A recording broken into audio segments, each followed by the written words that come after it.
시대의 중심과 바울의 기도 6번 교회 시대의 중심과 바울의 기도입니다. 여러분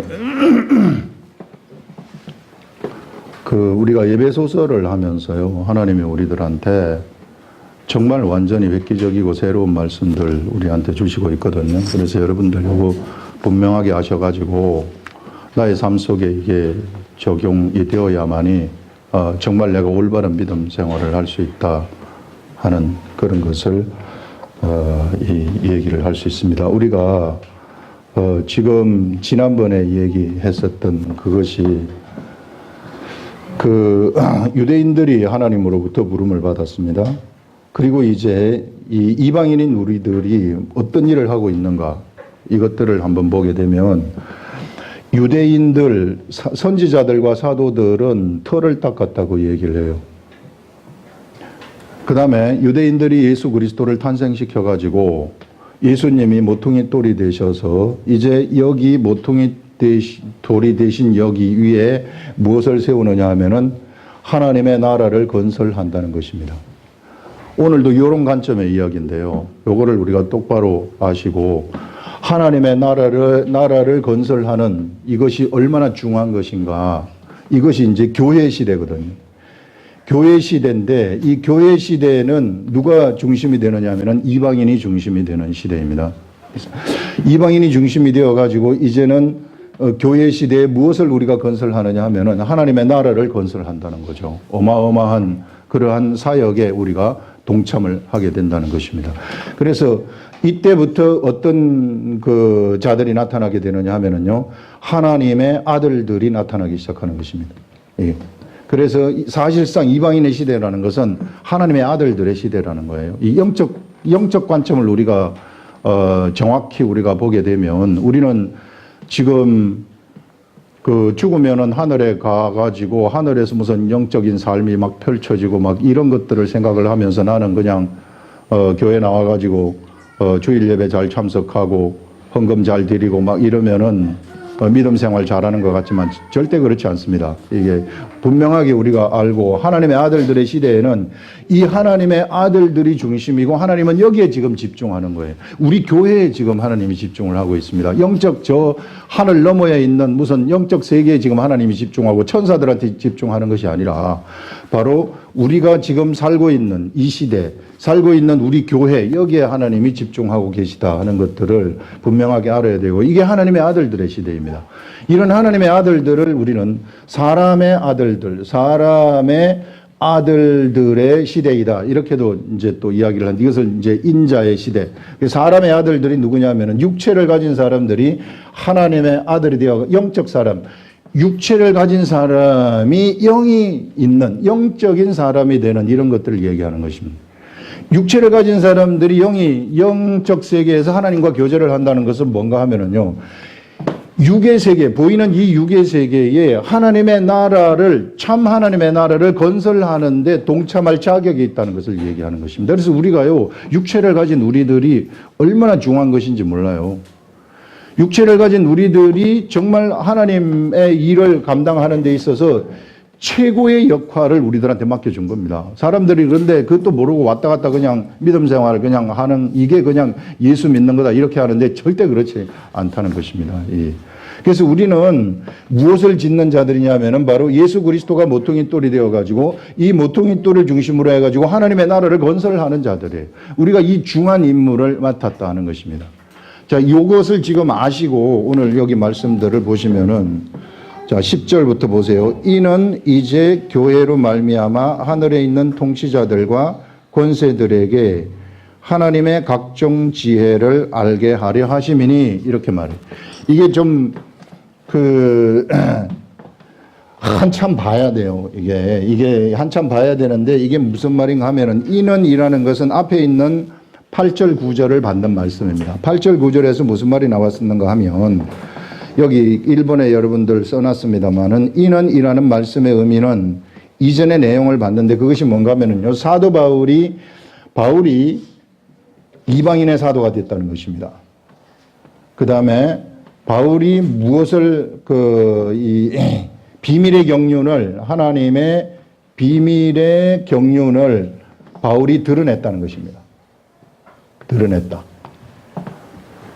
자, 이것은 그 바울이 이방인의 사도가 되어가지고 하나님의 비밀의 계획, 하나님의 그 비밀의 경륜, 비밀 계획을 창세전부터 비밀스럽게 감추어졌었던 그 경륜, 그 비밀을 사도 바울이 드러냈다는 거거든요. 사도 바울이 드러낸 이것은 이 말입니다. 드러낸 이것은 이제 교회로 말미암아 이제 교회 시대가 시작이 되는데, 이 이방인들의 시대와 함께 교회 시대가 시작이 되는데, 교회로 말미암아 하늘에 있는 통치자들, 하늘에는 통치자들이 있습니다. 통치자들. 여기서는 여기 써놨는데요. 프린시팔리티라고 하는데 하늘 공화국을 얘기하는 겁니다. 프린시팔리티라는 것은 하늘 공화국들을 얘기하고, 그 다음에 파워, 이런 권세, 하늘에 있는 통치자들과 권세들에게 하나님의 각종 지혜를 알게 하려 하심이니, 이 말을 하고 있어요. 이것은 우리가 영적 세계에 있어서 이 영적 세계를 우리가 좀 꿰뚫어주는 이런 말씀인데요. 요걸 좀 잘 보셔야 되는데, 여러분 이 세상에 여러 나라들이 있지 않습니까? 이 여러 나라들을 주관하는 권세가 있다는 것입니다. 여러 나라들을 주관하는 하늘, 영적 세계, 하늘에 뭐가 있는 나라가 있다는 거예요. 이 나라들을 주관하는 하늘 공화국이 있다는 것인데, 그 하늘 공화국들, 이것들 이제 우리가 천사들이라고 얘기를 합니다. 천사들. 예전에 우리 다니엘서에 보게 되면은 다니엘이 하나님한테 유대의 미래에 대해서 기도를 했을 때, 그 미래를 알려주십시오. 21일간 작정 기도합니다. 이렇게 했을 때, 그 첫날 하나님이 다니엘의 기도에 응답을 해주시거든요. 그런데 그 기도를 가지고 오는 세마포 입은 한 사람이 있는데, 이분이 그리스도인지 아니면 천사장인지 우리는 알 수 없어요. 그러나 이 사람이 어디에서 지체되느냐 하면은 바사국 군주에 의해서 잡혀가지고 거기에서 21일간 지체가 되는 겁니다. 그 바사국 군주라는 것은 현재 나라의 페르시아라는 나라의 그 왕을 얘기하는 게 아니라, 페르시아라는 나라의 왕을 주관하는 하늘에 있는 영적 세계의 천사장을 얘기하는 겁니다. 그 군주한테 잡혀가지고 있다가 거기에서 이제 미가엘 천사, 미가엘도 그 군주 중에 하나라고, 가장 이 강한 군주 중에 하나라고 얘기를 하는데, 이 미가엘이 와가지고 이것을 도와줘서 이건 이제 끌고 이 사람을 지체하지 못하도록 해서, 그래서 이제 다시 이제 가게 해가지고 다니엘한테 와가지고 다니엘한테 유다의 미래를 알려주는 이런 것들을 우리가 볼 수 있는데, 이것은 우리들한테 무엇을 얘기하느냐 하면은요, 세상 나라의 어떤 권력들, 권세들을 주관하는 영적 세계가 있다는 것을 얘기하고 있습니다. 그것을 천사들이 이제 주관을 하고 바사의 그 군주라는 것은 천사들이 주관을 하고 있다는 것이죠. 이것들에 의해서 세상 나라가 이리 바뀌고 저리 바뀌고 하는 이런 역사들이 일어난다는 것입니다. 그래서 이런 것들을 우리가 분명하게 알아야 되는데, 오늘 여기 말씀은 무엇인가 하면은, 사도 바울이라는 사람이 세상에서 이방인의 사도가 되어가지고 무엇을 하느냐 하면은요, 하나님 나라의 비밀 계획을 알려주는 그런 역할을 하는데, 그래서 이렇게 하는 것은 바로 교회로 말미암아, 이 교회, 이제 교회가 이제 예수님이 모퉁이 돌이 되어가지고 교회가 막 세워지는 거거든요. 이쪽 교회 저쪽 교회 해가지고 교회가 막 세워지는데, 이 교회로 말미암아 하늘에 있는 통치자들, 교회 때문에 하늘에 있는 통치자들, 이들을 얘기하는 겁니다. 이 바사국의 군주와 같은 이런 자들을 얘기하는 겁니다. 이런 자들을 어떻게 하느냐 하면은, 바로 이런 자들에게 무엇을 알리느냐 하면은 하나님의 각종 지혜를 알게 하려고 한다는 것입니다. 그 말은요, 얘네들 모른다는 거예요. 천사들 모른다는 거예요. 이제 교회 시대에는 누가 하나님하고 가장 가깝게 하나님의 것을 최고로 빨리 알고 최고로 하나님하고 가까이 있어서 하나님의 통치에 참여를 하게 되느냐 하면은, 이제는 이런 자들이 아니라 바로 사도 바울과 같이 예수 그리스도의 사람들, 하나님의 아들들이라는 것입니다. 하나님의 아들들이 하나님의 비밀 계획을 먼저 알아버린다는 거예요. 먼저 알아가지고 그들이 무엇을 하느냐 하면은 그들이 이제 하나님하고 같이 세상을 통치한다는 것이고 하나님하고 같이 세상에 교회라는 나라를 세운다는 것입니다. 그래서 여러분들 우리가요 절대 천사가 뭐 모든 걸 다 알고 있을 것 같고 천사가 엄청난 권세를 가지고 있을 것 같고 이렇게 생각을 하지만 그렇지 않다는 거예요. 여기서 우리한테 분명히 지금 이게 이런 영적 세계를 우리가 몰랐던 그런 영적 세계를 꿰뚫어주는 그러한 이 지식인데요. 이것이 우리가 하나님의 사람이 되어가지고 예수 그리스도의 사람이 되어서 우리 속에 성령님하고 동행을 하게 되면은 성령님이 나한테 하나님의 깊은 그 모든 것들을 깊은 것들을 우리들한테 깨닫게 해주시고 알게 해주신다는 것입니다. 그래서 그것을 통달하게 하도록 만들어 주신다는 거예요. 무엇을 위해서? 교회를 세우기 위해서.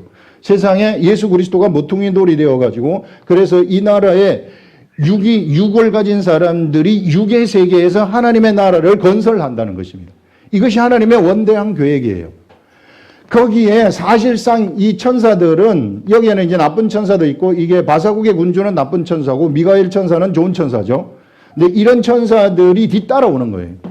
이제 더 이상 우리가 천사들이 뭘 어떻게 하는 것이 아니라 우리가 중심이 된다는 것입니다. 우리 하나님의 아들들이 중심이 되어가지고 하나님의 나라를 건설한다는 것이죠. 그래서 하나님의 나라를 건설해가지고 그런데 이제 이 천사들은 우리가 하나님한테 기도하는 대로 움직여야만 된다는 거예요.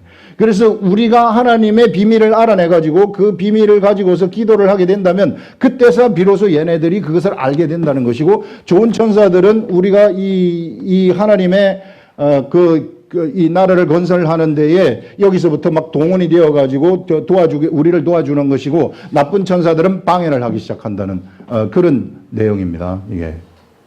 그래서 우리가 요런 이 말씀, 이 10절의 말씀, 이는 이제 교회로 말미암아 하늘에 있는 통치자들과 권세들에게 하나님의 각종 지혜를 알게 하려 하심이니 사도 바울이 이방인의 사도가 되어가지고 비밀의 경륜, 하나님의 경륜을 갖다가 이렇게 드러내게 되는 것. 그래서 이방인을 중심으로 해서 하나님의 나라가 건설되어진다는 것.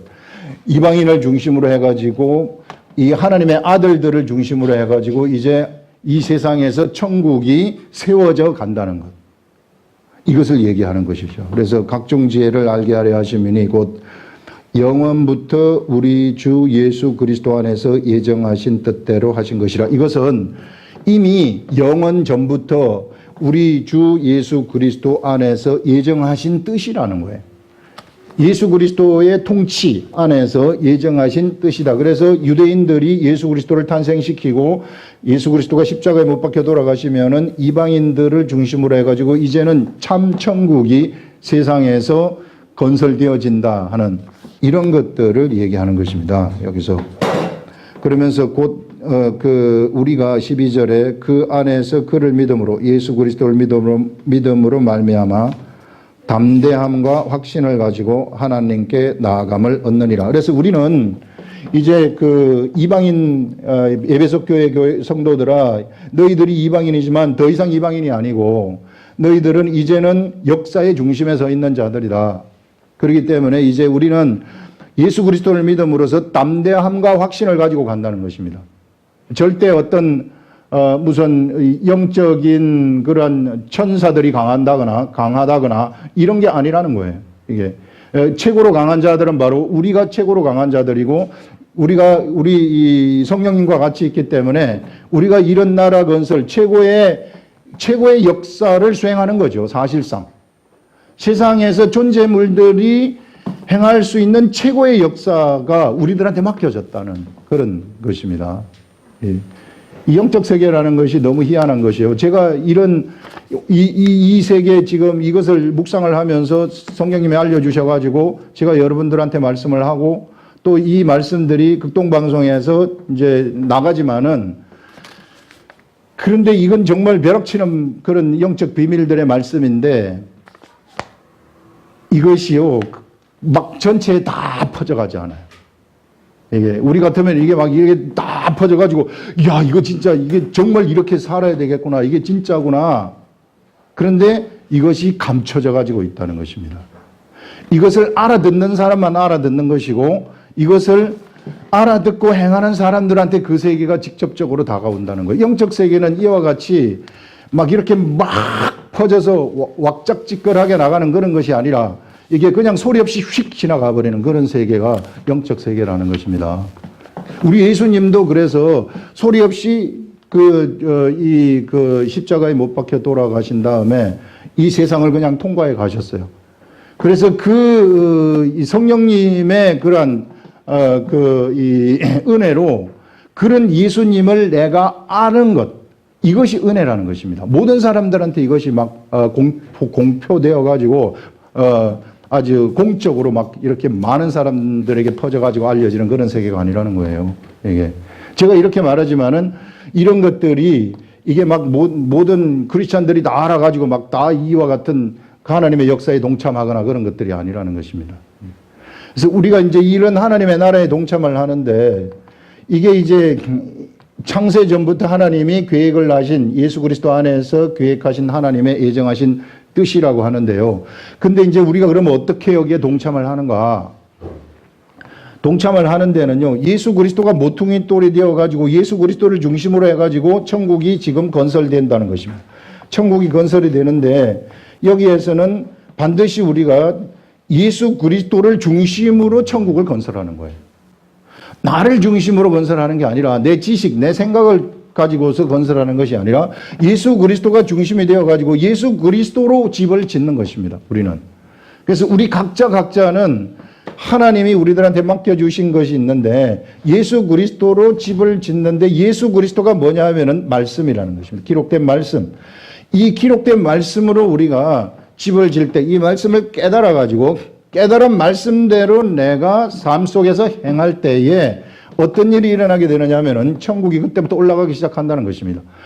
내가 하나님이 나에게 주신 독특한 사역의 천국 건설이 있는데 독특한 사역의 그 천국 건설이 그때부터 나에게서 올라가기 시작한다는 것입니다. 그래서 내가 그런 집을 짓는데 이렇게 지은 집을 우리는 금과 은과 보석으로 짓는 집이기 때문에 절대로 없어지지 아니하는 영원히 이거 고린도전서에 나오는 거 아닙니까? 이게 나중에 공력으로 불을 태울 텐데 공력이 나와가지고 공력은 불로 나타나는데 불로 이렇게 태우게 되면 그것이 절대로 타지 아니하고 영원히 존재하는데 그것이 언제까지 존재하느냐면은 영원히 존재한다는 거예요.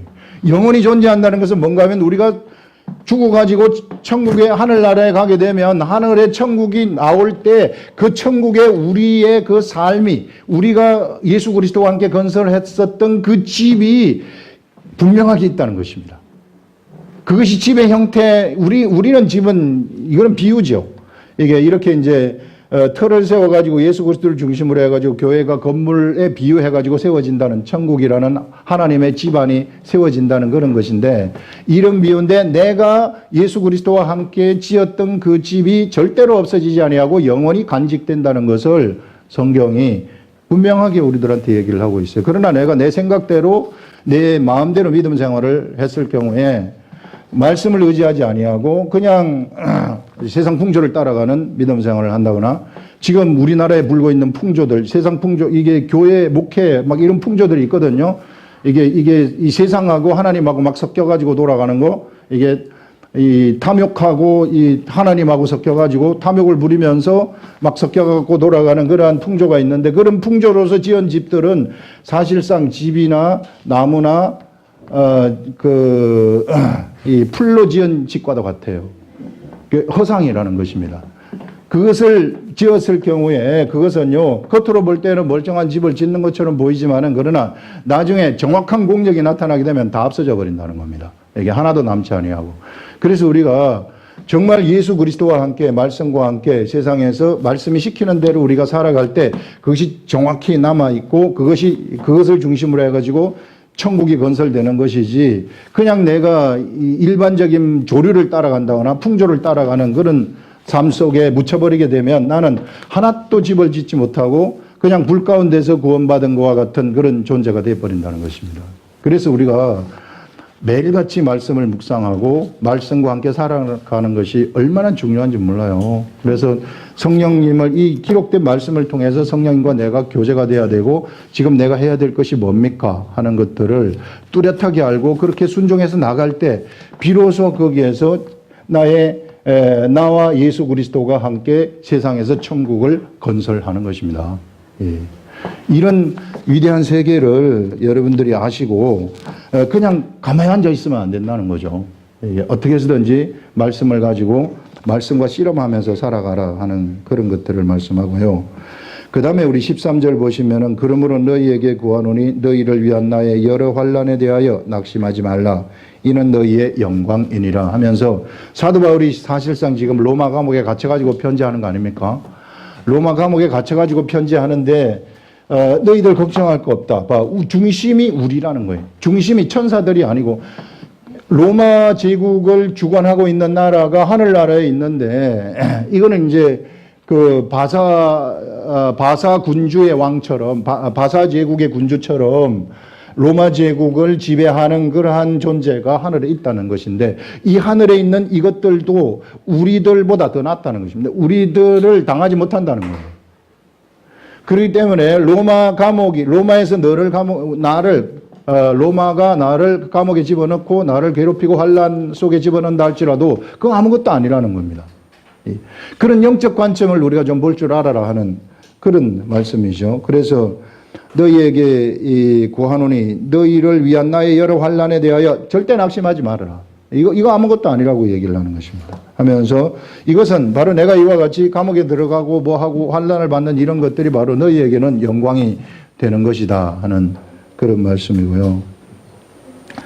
그 다음에 14절에 이러므로 내가 하늘과 땅에 있는 각 족속에게 이름을 주신 아버지 앞에 무릎을 꿇고 비노니. 자, 요 이제 또 사도 바울이 무슨 얘기를 여기서 하고 있느냐 하면은 이 에베소 교회 성도들을 위한 기도하는 내용이 나와요. 이 기도의 내용을 우리가 가만히 볼 때 이름으로 내가 하늘과 땅에 있는 각 족속에게 이름을 주신 아버지 앞에 무릎을 꿇고 빈다. 여기 하늘이라는 것은 heaven을 얘기하는 것인데 이 하늘 있고 그 다음에 눈에 보이는 세계가 있는데 눈에 보이는 세계, 눈에 보이지 아니하는 하늘이라는 세계가 있는데 하늘과 땅에 있는 족속들이 있다는 것입니다. 그 족속이 뭐 천사들이 될 수도 있고 사람이 될 수도 있는데 하늘에 있는 이 영적인 족속들은 천사들이 될 수 있는 거죠. 이게 그들한테 무엇을 줬느냐 하면은요 각 족속들에게 이름을 주셨다고 얘기를 해요. 여기도 이름을 주셨다고. 근데 이름이라는 것은 굉장히 중요한 의미를 가지고 있습니다. 왜 중요한 의미를 가지고 있는가 하면 하나님이 주신 이름이라는 것은 하나님이 그에게 세상에서 아니면 그 존재물로서의 삶을 주셨다는 거예요. 하나님이 가브리엘이라는 천사한테 가브리엘 하게 되면은 가브리엘이라는 이름을 반영하는 그 일을 가브리엘이라는 천사가 담당하게 된다는 것입니다.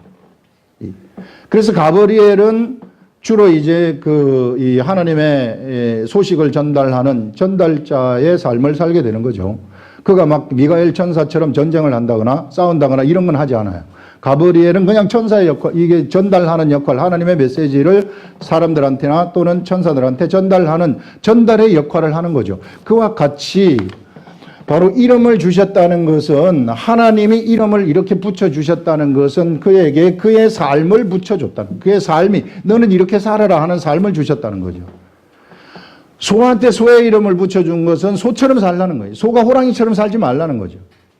호랑이한테 호랑이 이름을 붙여줬다는 것은 호랑이처럼 호랑이는 살라는 거예요. 이런 삶이 사람한테도 이것이 이름이 붙여지게 되면은 사람한테는 그와 같이 붙여진 이름대로의 삶을 살라는 거죠. 그래서 그런 이름을 붙여주신 하나님. 그래서 하늘과 땅에 있는 각 족속에게 이름을 주신 아버지 앞에 무릎을 꿇고 비노니. 자, 각자에게 이름을 주신 대로, 하나님의 이름을 주신 대로 전부 다 필요한 일들이 있다는 것입니다. 하나님의 아들들, 예수 그리스도를 중심으로 해가지고 이방인의 시대가 펼쳐지면서 하나님의 아들들한테도 그 이름들, 하나님이 주신 이름들이 있다는 거예요. 그러한 이름들대로 세상에서는 그들이 맡은 각자의 역할들, 일들이 있다는 것을 얘기하고 있습니다.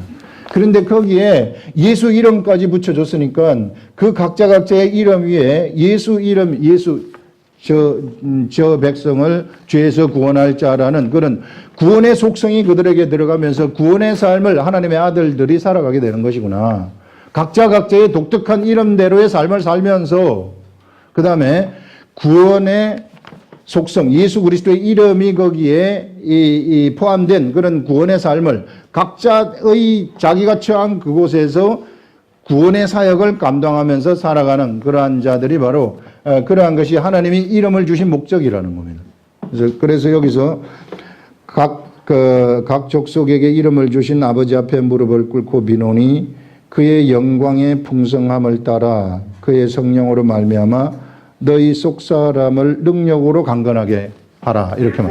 속사람이 있는데 우리 속사람은 예수 그리스도를 우리가 영접함으로써 우리가 새로 태어나게 되는데 그걸 우리가 이 속사람을 우리가 스피릿이라고 얘기를 해요. 나의 영이 새로 태어나게 된다는 것입니다. 나의 영이 새로 태어나게 되는데 이것이 강건하게 능력으로 이게 그 능력으로 강건하게 된다는 것은 능력이 있는 강건함으로 되기를 기도한다. 그렇게 말하는데요. 우리의 영이라는 것이 이제 처음에 태어나게 되면은 영도 처음에는 이제 활동력이 작다가 하나님의 말씀, 하나님과 교제를 하면서 하나님의 말씀을 받아들임으로써 영도 점점 자라간다는 것입니다. 처음에 영이 아주 이제 갓 태어나고 이랬을 때는 나에게 그 육이라는 것이 있고 이제 정신이라는 것이 있고 영이 있는데 영이 힘을 못 쓰죠. 그런데 이제 이 영이 점점 자라나가지고 하나님 말씀으로 점점 자라나게 되면 이때부터는 영이 정신한테 생각을 막 가져다 주기 시작하는 거예요. 이제 자라나서 영의 정신한테 생각을 가져다 주고 그래서 이제 이 육체가 같이 막 움직이게 되는 이런 일들이 일어나게 되면 그러면은 이제 강건해져 가지고요 환경에 영향을 받지 않는 사람이 돼버리는 거예요. 완전히 엄청난 사람이 돼버리는 거죠. 이제는 이게 하나님의 영이 그래서 자란 사람들은 환경에서 뭔가 이렇게 하나 이렇게 건드려도요 끔찍 안 해요. 이게 우리는 보통 누구 한 방 딱 칠 것 같으면은 내가 너 다시 한번 봐준다 때가 되면 이런 생각들 딱 하고 있지 않습니까? 그러면서 그 한판 하려고 계속 그 싸운단 말이에요. 이 영적인 하수들이죠. 매우 낮은 영적인 그러한 하수들인데 이게 자라게 될 것 같으면은 누가 턱 쳐도 별로 이렇게 반응이 없어요. 육적인 것에 대한 것이 더 이상 관심거리가 되지 않는다는 것입니다. 예. 그래서 환경에 영향을 받지 않아요. 환경에 영향을 받지 않기 때문에 하나님이 마음대로 일을 시킬 수 있는 겁니다. 환경에 영향을 받으면은요, 일을 못 시켜요. 왜? 계속 뭐 좀 일을 시키려고 그러면은 환경에 영향을 받아가지고 이리 갔다 저리 갔다 이렇게 하기 때문에. 그래서 이게 강건하게 자라라는 겁니다. 영이. 그래서 우리의 영이 어린아이의 분량에서 청년의 분량에서 아베의 분량까지 자라게 되면 이제는 뭐 아무도 시키지 않아도 자기 스스로 성령님과 교제하면서 자기가 무엇을 해야 될지를 알고 하나님의 일들을 해나가는 그런 사람이 되는 거죠. 이렇게 되기를 기도한다는 겁니다. 누가? 사도 바울이 에베소 교인들을 위해서 그렇게 기도하고 그게 첫 번째 기도고요. 그 다음에 믿음으로 말미암아 그리스도께서 너희 마음에 계시게 하시옵고. 자, 믿음으로 말미암아 그리스도께서 너희 마음에 계신다. 자, 우리가 믿는다 하는데 이게 믿는 게 뭔가? 이게 우리가 무엇을 믿는 것인가? 이게 믿음. 이렇게 볼 때요. 믿음이라는 것이 그냥 우리가 그냥 무턱대고 믿고 뭐 그런 게 아니라 이게 우리가 믿는 것은 예수의 이름을 믿는 것입니다. 보통 이제 예수를 믿는다. 이렇게 말하지만은 실상은 구체적으로 보게 되면 예수의 이름을 믿는 거예요. 예수의 이름을 믿는다는 것은 뭔가 하면은요, 예수님이 행하신 모든 말씀들, 예수님이 행하신 모든 기사와 이적들, 예수님과 관련되어지는 그 모든 것들을 내가 믿는다는 것입니다. 예. 그래서 이것들을 내가 믿게 된다는 것, 이것들을 믿게 되면은, 그러면은 이제 이 믿는다는 것은 실상은 아는 것이에요. 아는 것. 정확히 아는 것. 이게 그래서 믿음은 그냥 내가 뭐 믿습니다 해가지고 오는 것은 아니고요. 이게 정확히 아는 것인데, 성경의 말씀도 정확히 아는 것인데, 아는 것이라는 것은 실상은 경험하는 것입니다. 사람은 경험을 할 때 알게 되는, 그냥 탁상공론으로 머릿속에서 그냥 아는 거, 이런 것들은 실제로 아는 게 아니죠. 비상적으로 아는 거죠. 바리새인과 서기관들처럼 아무것도 아닌 것, 이런 것들, 힘이 없는 그런 것들을 아는 것인데, 실제로 아는 것은 우리가 경험을 하는 것입니다. 그래서 믿음은 우리들의 삶 속에서 우리가 경험되는 그런 세계라는 거예요. 실상은 영적 세계가 그래요. 영적 세계의 본질이 경험되는 겁니다. 경험되는 것. 하나님 말씀과 함께 나의 삶 속에서 그 말씀이 그냥 경험돼 버려요. 이런. 그래서 믿음이라는 것은 바로 이와 같이 경험을 통해 가지고 오는 겁니다. 다윗이 골리앗을 만났을 때 한치의 주저함도 없이 골리앗 앞에 나가가지고 내가 골리앗을 대적하겠습니다. 이렇게 했을 때에는 다윗한테는 뭐가 있었느냐면요, 하나님을 경험으로 알아버린 그 경험이 있어요. 그래서 양치기를 할 때 사자가 양을 물어가게 된다면 누가 어떤 양치기가 사자를 쫓아갑니까? 그 자기 죽으려고 쫓아가는 거죠. 그런데 다윗은 쫓아간단 말이에요. 하나님을 경험하다 보니까 그 속에 뭐가 생기느냐면 내가 저놈을 쫓아가겠습니다. 가겠습니다 하는 그런 생각이 들어오는 거예요. 그래가지고 쫓아가서 사자를 잡아서 그 속에 있는 입을 벌려가지고 그 속에 있는 양을 끄집어내고 사자를 죽여버리는 이런 경험이 있는 겁니다. 경험이 있기 때문에 이게 어느 누구를 만나든지 그 하나님의 법대로 하게 된다면 그게 된다는 것을 알아버리는 거예요. 알아버리기 때문에 골리앗을 만났을 때 한치의 주저함도 없이 내가 저를 대적하겠습니다 해가지고 바로 골리앗을 죽여버리지 않습니까? 이게. 그래서 믿음의 세계라는 것이 이런 것들입니다. 그냥 막 억지로 내가 믿고 뭐 하고 막 그런 게 아니라 이런 세계이다. 그래서 이런 게 있으면은요, 이 믿음이 예수 그리스도가 나한테 계속해서 머물러 가지고 있는 거죠. 왜? 내가 경험하니까. 맨날 아니까. 그래서 예수 그리스도를 경험한다는 것은 매일 천국을 경험한다는 거예요. 그래서 실상은 우리가 매일같이 천국을 경험하는 세계에 사는 겁니다. 하나님의 세계라는 거, 영적 세계라는 것은 매일 경험하는 거예요. 이게 이 다윗이 경험하는 것처럼 하나님을 경험하는, 천국을 경험하는 것은 지난번에 예화로 베드로가 깊은 데 가서 그물을 던져라 했을 때 말씀에 따라서 깊은 데 그물을 던질 때 그 그물이 찢어질 듯이 고기가 많이 잡히지 않았습니까? 그것을 보고 베드로는 천국을 보는 겁니다. 이것이 우리들의 삶 속에서 경험이 돼. 이런 사람들이 막 일상생활에서 이런 것들이 도저히 일어날 수 없는 일들, 전혀 생각지도 않았던 일들, 상상치도 않았던 일들, 내가 기도했는데 금방 뭐가 확 환경이 달라지는 이런 일들이 경험이 되어지는 그런 세계가 바로 영적 세계라는 거예요. 이 하나님의 세계. 내가 만약에 이것을 경험하지 못하고 있고 성령을 오늘 내일 일주일이 됐는데도 한 번도 경험한 적이 없고 그냥 모르겠다. 이거는 뭔가 잘못되어 가지고 있는 것이고, 이게 하나님 나라를 건설하는데 지금 전혀 동참하지 않고 있다 하는 그런 것들을 얘기하는 것입니다.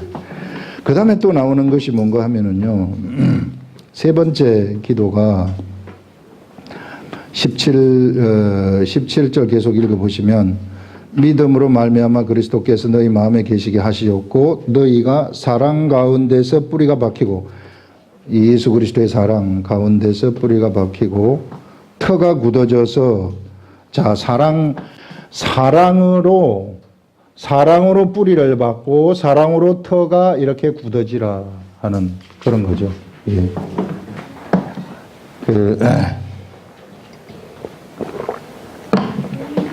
하나님 사랑, 그래서 사랑이 뭔가 이게 이제 좀 이따 우리가 얘기할 텐데 이것도 여기 보시면은 사랑 가운데서 뿌리가 박히고 터가 굳어져서 능히 모든 성도와 함께 지식에 넘치는 그리스도의 사랑을 알고, 지식에 넘친다는 것은 이게 우리는 지식이 막 풍부해가지고 넘쳐가지고 사랑을 하는 그런 의미는 아니고요. 지식을 초월하는 사랑이라는 겁니다. 우리 바리새인들과 서기관들 성경 지식 너무 많이 알고 있었어요. 피상적인 지식이죠. 아무것도 아닌 거예요. 그것은 죽은 지식이고 그것은 아무런 그런 작동이 되지 아니하는 그러한 지식입니다. 이런 지식을 초월하는 그것이 초월하는 그 사랑, 이것이 우리 가득 차도록 하게 해달라고 기도한다는 거예요. 그래서 여러분들 우리가 이 지식이 우리가 가지고 있는 그냥 이 성경 지식, 그냥 이것을 우리가 아는 거, 이게 중요한 것이 아니라 이것이 나에게 정말로 알려져 가지고 행동하는 것이 중요하다는 거예요. 이게. 그래서 사랑이라는 것은 뭐냐면요, 행동하는 겁니다. 사랑이라는 것은. 행동이 없는 것은 그건 사랑이 될 수가 없어요. 그래서 성경에서 하나님을 사랑한다는 것은 하나님의 말씀을 믿고 따르는 거예요. 이게 순종하는 것. 하나님 말씀에 순종하는 것이 그게 사랑이라고 요한 1서에서 분명하게 얘기를 하고 있는 것입니다. 그래서 사랑이라는 것은 그냥 지식만 있는 것이 아니라, 지식만 가지고 있는 것이 아니라 행동이 뒤따른다. 이 말씀을 깨닫고 성경 말씀을 깨닫고 그 다음에 무엇을 하게 되느냐 하면요, 이것을 행하는 것이다. 행하는 것. 이것이 진짜 사랑이라는, 이게 지식을 초월하는 사랑, 이 말이 바로 그런 말이라는 것입니다. 여기서 지식에 넘치는 그리스도의 사랑을 알고 그 넓이와 길이와 높이와 깊이가 어떠함을 깨달아. 이게 우리가 행동을 할 것 같으면은요, 이것이 저절로 알게 돼버리는 거예요. 그냥 내 몸이, 내 자신이 알게 되는 그런 것들을 알아. 하나님의 모든 충만하신 것으로 너희에게 충만하게 하시기를 구하노라. 이렇게 말하고 있습니다. 여러분, 그래서 말씀을 깨닫고 행동하는 것이 얼마나 중요한가 하면요, 보세요.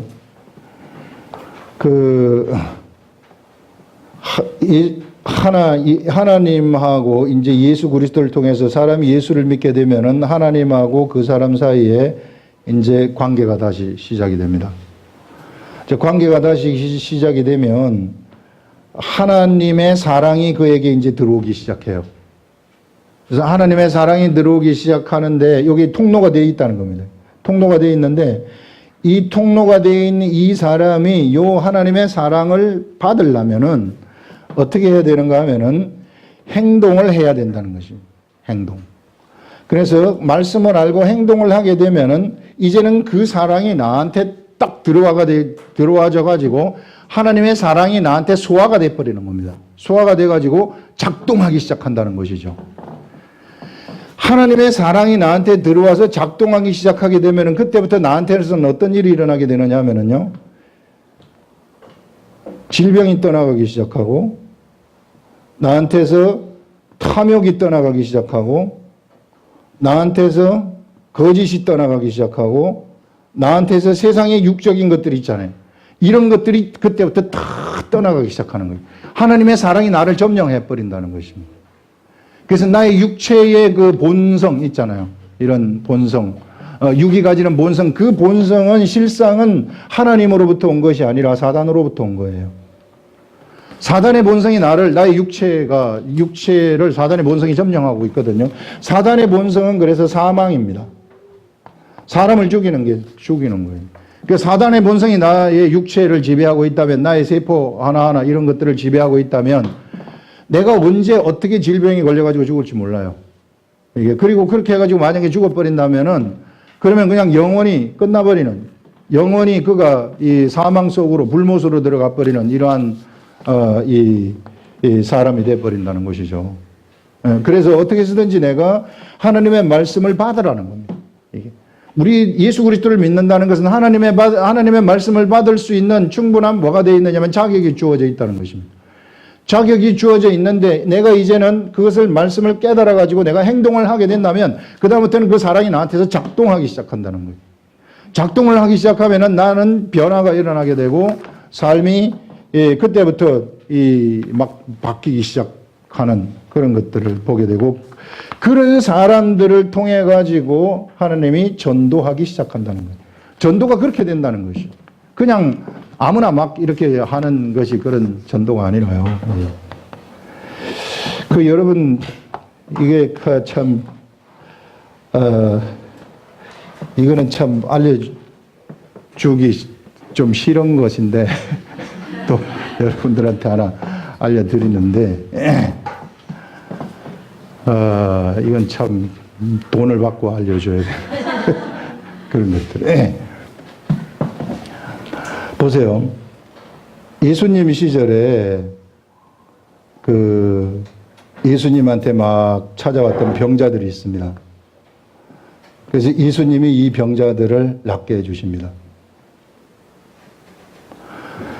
예수님이 네 죄 사함을 받았느니라 이렇게 하면서 병자들을 낫게 해주세요.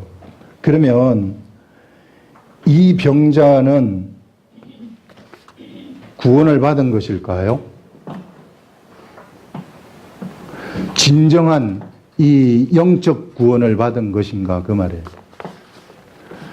이 사람들은 그냥 그 질병을 일으키게 한 죄를 예수님이 없애줬기 때문에 그래서 그가 무엇을 받게 된 것이냐면은 그 질병에서부터 고침을 받은 것입니다.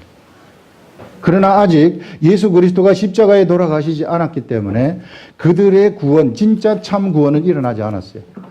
참 구원이 일어나지 않은 상태에서 예수님은 그의 죄를 없애주시는 겁니다. 예를 들어서 베데스다 연못가에 38년 된 병자가 있었습니다. 그 병자를 예수님이 가가지고 고쳐주시는 거예요. 그래서 그 병자를 고쳐주신 다음에 그 다음에 그 병자가 이제 병자를 다시 만나서 이 병자한테 예수님이 하시는 말씀이 있는데 그것이 무엇인가 하면은 이것보다 더 악한 것이 생기지 않도록 너는 다시는 죄를 범하지 말라. 이런 말씀을 하는 겁니다. 그 말은 그 사람이 38년 동안 자리를 펴고 누워 있었던 거기에는 뭐가 있었느냐 하면은요. 그만이 알 수 있는 아니면은 그도 모르는 그러한 죄가 그에게 있었다는 것을 얘기하는 것입니다. 그래서 그 죄 때문에 실상 그가 38년 동안 누워가지고 있었는데 그 누워가지고 있는 그를 누워가지고 일어나지 못하게 하는 그 죄를 예수 그리스도가 멸하신 거죠. 그렇지만은 그가 이 천국을 갈 수 있는 그는 구원의 반열에 참여한 것은 아니라는 거예요. 구원의 반열에 참여하는 것은 예수 그리스도가 십자가에 돌아가신 이후부터 나타난다는 것입니다. 그 말은 뭐냐면요. 예수 그리스도가 십자가에 돌아가신 이후부터 예수 그리스도의 십자가에 붙은 사람들, 이 예수 그리스도의 사람들, 하나님의 아들들은 그 속 사람은 완전히 태어나가지고 그는 하나님의 아들이 되어가지고 이제는 더 이상 천국, 더 이상 무슨 지옥을 갈 거라든지 이런 걱정은 없는 사람이 되어버렸어요. 그렇지만은 예수를 믿었다 그래가지고 이 사람의 육체가 질병이 없어져 버리고 뭐하고 막 모든 것들이 다 바뀌어가지고 막 하나님의 모습으로 바뀐 그런 건 아닙니다. 육체는 역시 육체로 남아가지고 있어요. 육체는 육체로 남아가지고 있는데 단지 그에게서 영이 이제 살아났다는 것 뿐이라고요. 영이 살아나는 것이 가장 중요하죠. 왜냐하면은 그가 죽으면은 천국 갈 수 있는 길이 열렸고 하나님으로부터 하나님의 사랑을 받을 수 있는 길이 열린 것이기 때문에 이제부터는 이 영이 살아난 이 사람들은 무엇을 해야 되느냐 하면은 하나님의 말씀을 받아가지고 그것을 행동함으로써 내 육체 속에 있는 사단의 세력들을 멸해야 된다는 거예요. 그때 여기서 비로소 질병이 떠나가는 것이고 그때 비로소 전염병이 떠나가는 것이고 가난이 떠나가는 것이고 저주가 떠나가는 것이고 이런 일들이 일어난다는 것입니다. 그래서 가장 중요한 것이 우리가 하나님의 말씀, 이 영이 하나님의 말씀을 받아가지고, 그래서 영의 생각대로 내가 살아가라는 거예요. 내가. 그래서 성경 우리 로마서에서는 네가 영의 생각을 쫓아가라고 얘기를 하는 것입니다. 영의 생각을 쫓아가게 되면은 내 속에서 마귀가 진멸돼 버린다는 것입니다. 내 육체의 질병들, 육체의 가난, 저주, 이런 모든 것들, 이게 질서라는, 이것이 참 질서라는 것입니다. 이런 것들이 그때 비로소 다 이게 점령이 되어진다 하는 그런 것들을 얘기합니다. 그렇게 될 때, 이렇게 될 때 이 사람은 비로소 뭐가 되느냐 하면은요, 육체가 이제 사단의 속성을 가진 이 사람이 육체라는 것이 말씀으로 바뀌어버리는 이런 일들이 일어나게 돼버리는 거예요. 이 로고스가 돼버리는 거예요. 육체가 이제는 하나님의 말씀을 반영하는 사람이 돼버리기 때문에 말씀으로 바뀐 그런 사람이 된다. 이것을 우리는 의의 병기가 되어가지고 엄청난 역사를 세상에서 진행을 하게 되는 것이고요. 이렇게 되면은 사단의 세력들을 그냥 박살내는 그러한 일들에 동참하게 되는 그런 자들이 되는 거죠. 그래서 우리가 이 예수 그리스도를 믿고 우리의 영이 태어났다는 이것은요, 하나님의 사랑을 듬뿍 받을 수 있는 그러한 상태에 있다는 것입니다. 그렇기 때문에 여러분들 어떻게 해서든지 하나님의 말씀을 받으셔가지고, 저는 그냥 목사님이 주시는 말씀만 듣고 살래요. 절대 그거 아니에요. 그런 거 없어요. 이게 지금 교회 풍조이 막 세상 이런 일반적인 풍조 따라가면 안 됩니다. 이게 교회가 죽어 있기 때문에 신천지가 막 설치고 있는 거죠. 지금 걔네들이 왜 지금 아무것도 아닌 걔네들이 왜 설치고 앉아 있습니까? 교회가 뭘 해주질 못하고 있기 때문에 지금 뭔가 지금 알고 싶은 사람들이 갈급해가지고 내가 영적 세계를 알고 싶어가지고 죽겠는데 알려주는 데도 없고, 그러다 보니까 막 찾다가 그런 데 쓸려가는 거라고요. 걔네들은 성령을 절대 하나도 몰라요. 이게 지가 성령이라고 말하는 그런 것이기 때문에 성령을 전혀 강조하지. 그 말은 능력이 하나도 없다는 거예요. 무슨 꿈이나 환상이나 이런 건 볼지 모르지만은 능력 자체가 하나도 없고요. 성령님이 없는 그런 사람은 아무런 그런 의미 없는 삶, 껍데기의 삶을 살아갈 수밖에 없다 하는 그런 것입니다. 마지막 부분 읽고 끝내겠습니다. 우리 가운데서 역사하시는 대로, 역사하시는 능력대로 우리가 구하거나 생각하는 모든 것에 더 넘치도록 능히 하실 이에게 교회 안에서와 그리스도 예수 안에서 영광이 대대로 영원 무궁하기를 원하노라. 아멘. 기도하겠습니다.